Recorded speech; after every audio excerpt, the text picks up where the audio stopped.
जय श्री राधा कृष्ण। हमारे चैनल ऊर्जा का सार में आपका स्वागत है। क्या आप जानते हैं कि देवी संध्या ने समस्त पुरुष जाति को 3 भयंकर श्राप दिए थे? लेकिन क्यों, आखिर ऐसा क्या हुआ था जिसने देवी संध्या को क्रोधित कर दिया? क्या यह श्राप आज भी हर पुरुष के जीवन को प्रभावित कर रहे हैं? इसे जानने के लिए नारद मुनि स्वयं भगवान शिव के पास कैलाश पहुँचे और भगवान शिव से देवी संध्या के बारे में जानने की उत्सुकता व्यक्त की। भगवान शिव मुस्कुराए और बोले, हे नारद, देवी संध्या का यह प्राचीन रहस्य ध्यानपूर्वक सुनो, क्योंकि इसे सुनने से अनगिनत पाप नष्ट हो जाते हैं। तो क्या है देवी संध्या का यह रहस्य? जानने के लिए वीडियो को अंत तक जरूर देखें, क्योंकि इस वीडियो में आप ऐसे चमत्कारी रहस्यों को जानेंगे जो आपको अचंभित कर देंगे। इसे अपने दोस्तों और परिवार के साथ जरूर साझा करें ताकि वे भी इस अद्भुत कथा से अवगत हो सकें। दोस्तों, आप इस कथा को पूरा जरूर सुनें, क्योंकि आधा अधूरा ज्ञान घातक होता है। आइए इस कथा को पूरा सुनते हैं। लेकिन वीडियो को शुरू करने से पहले अगर आप हमारे चैनल में नए हैं तो अपने ऊर्जा का सार चैनल को सब्सक्राइब कर ले, क्योंकि ये आपके लिए तो फ्री है, लेकिन आपके सब्सक्राइब करने से हमें बहुत मदद मिलती है। नमस्कार दोस्तों, एक समय की बात है जब देववर्ष नारद भगवान शिव के दर्शन के लिए कैलाश पर्वत पहुँचे और फिर शिव जी के चरणों में नतमस्तक होकर पूछा, हे प्रभु, मैं यह जानने आया हूँ कि देवी संध्या कौन थी और उन्होंने समस्त पुरुष जाति को कौन सा श्राप दिया था? भगवान शिव ने गंभीर स्वर में कहा, हे नारद, देवी संध्या का यह प्राचीन इतिहास अत्यंत रहस्यमय और प्रभावशाली है। मात्र इसका श्रवण करने से ही असंख्य पाप क्षण भर में भस्म हो जाते हैं। यह सुनकर नारद मुनि की जिज्ञासा और भी बढ़ गई। उन्होंने विनम्रता पूर्वक कहा, हे प्रभु, मैं इस कथा को पूरी श्रद्धा से सुनूंगा, कृपा कर इस रहस्य से मुझे अवगत कराइए। तब भगवान शिव ने नारद मुनि को देवी संध्या की दिव्य और रहस्यमय कथा सुनाना प्रारंभ किया। है नारद, जब सृष्टि का आरंभ हो रहा था तब ब्रह्मा जी कमल के आसन पर विराजमान होकर गहन ध्यान में लीन थे। तभी उनके मन में सृष्टि की रचना करने की इच्छा उत्पन्न हुई। जैसे ही यह इच्छा प्रकट हुई, उनके मन से एक अद्भुत त्रिभुवन सुंदरी कन्या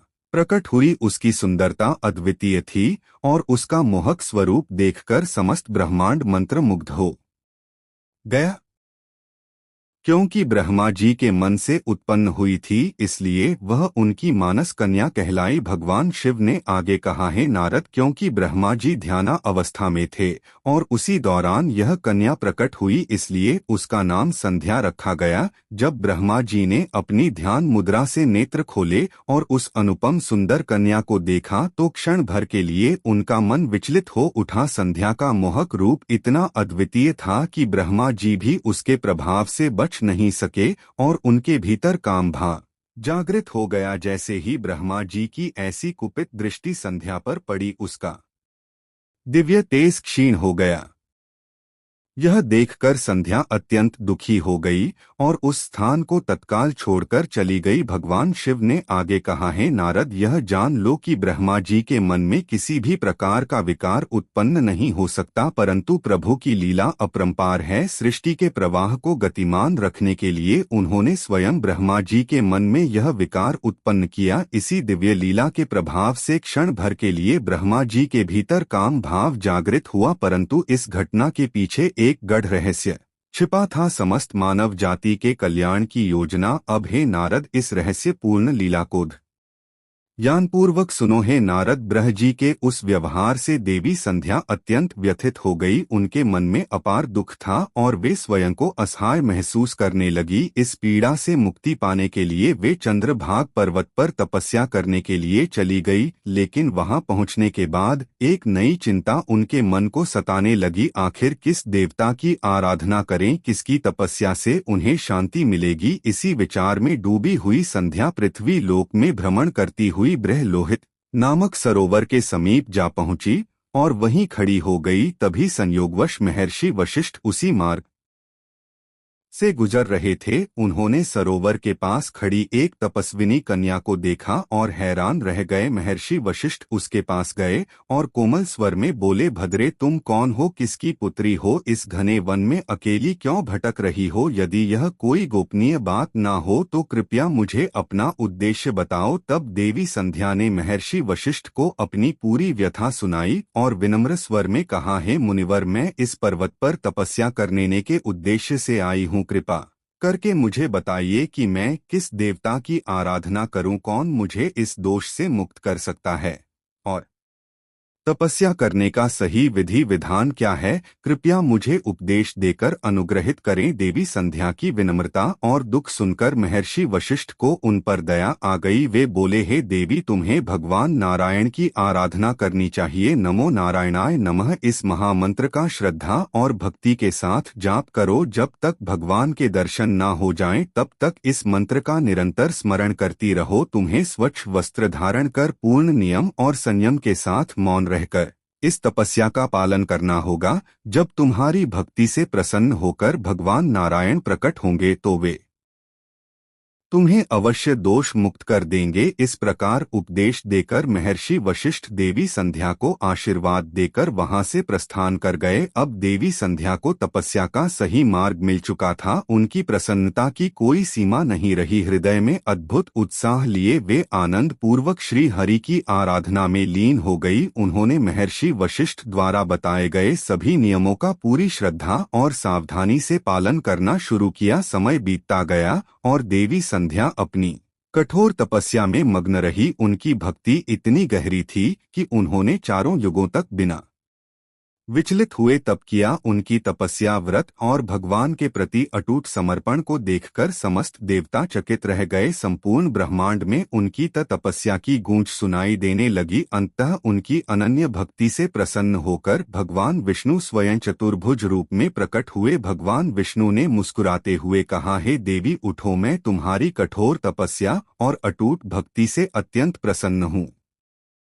वहां तुम्हें ऐसे वेश में जाना होगा कि मुनियों की दृष्टि तुम पर ना पड़े। हे देवी संध्या, मेरी कृपा से अब तुम अग्नि की पुत्री कहलाओगे। जिसे तुम अपना बनाना चाहती हो उसका चिंतन करते हुए तुम यज्ञ की पवित्र अग्नि में अपने शरीर का त्याग करो। इतना कहकर भगवान विष्णु ने अपने दिव्य हाथों से देवी संध्या के मस्तक का स्पर्श किया। जैसे ही भगवान का स्पर्श हुआ, संध्या का शरीर आटे का बन गया। भगवान ने ऐसा इसलिए किया ताकि यज्ञ की पवित्र अग्नि में मांस न गिरे और अग्निदेव मांस भोजी न बने, क्योंकि यह यज्ञ समस्त संसार के कल्याण के लिए किया जा रहा था। इसके बाद देवी संध्या अदृश्य हो गई और चंद्रभागा नदी के तट पर हो रहे यज्ञ के स्थान पर पहुंच गई। उस समय उनके मन में केवल एक ही भावना थी कि जब पृथ्वी पर आई तब सबसे पहले उन्होंने महर्षि वशिष्ठ के दर्शन किए थे। इसीलिए उनके मन में यह दृढ़ विश्वास था कि वही उनके आदर्श और नियत पति हैं। संध्या ने अपने अंतर्मन में महर्षि वशिष्ठ का स्मरण किया और उनकी छवि को ध्यान में रखते हुए यज्ञ की पवित्र अग्नि में अपने शरीर का त्याग कर दिया। फिर भगवान विष्णु की आज्ञा से अग्निदेव देवी संध्या के शरीर को सूर्य मंडल पर ले गए। वहां सूर्यदेव ने संध्या के दिव्य शरीर को 2 भागों में विभाजित किया और उन्हें अपने रथ पर स्थापित कर दिया। देवताओं और पितरों को प्रसन्न करने के लिए सूर्यदेव ने संध्या के शरीर का एक भाग प्रातः काल और दूसरा भाग संध्या काल में परिवर्तित कर दिया। यही कारण है कि सूर्योदय के समय को प्रातः संध्या और सूर्यास्त के समय को संध्या काल कहा जाता है। इस प्रकार त्याग और समर्पण की मूर्ति देवी संध्या ने यज्ञ की पवित्र अग्नि में अपने जीवन का समर्पण कर दिया। लेकिन भगवान विष्णु के वरदान के अनुसार देवी संध्या ने अगले जन्म में अरुंधति के रूप में पुनर्जन्म लिया और ब्रह्मर्षि वशिष्ठ की पत्नी बनी। भगवान शिव ने मुस्कुराते हुए कहा, हे नारद, इस प्रकार देवी संध्या के तप और त्याग के कारण ही संसार में जन्म लेने वाला प्रत्येक प्राणी प्रारंभ में काम वासना से रहित होता है।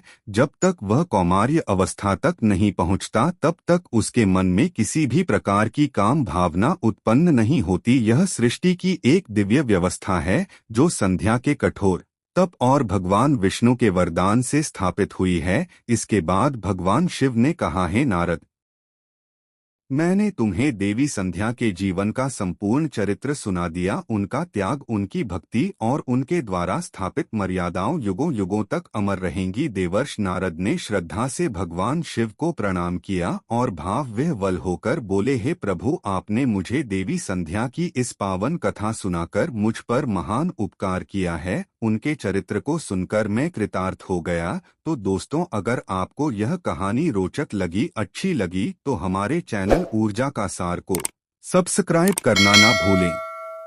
सब्सक्राइब बटन दबाकर पास में बने घंटी के निशान को भी जरूर दबाएं, ताकि जब भी हम कोई नया वीडियो डालें तो उसकी सूचना आप तक सबसे पहले पहुंचे। सभी का तहे दिल से धन्यवाद। मिलते हैं अगले वीडियो में, जब तक के लिए जय हिंद, जय भारत।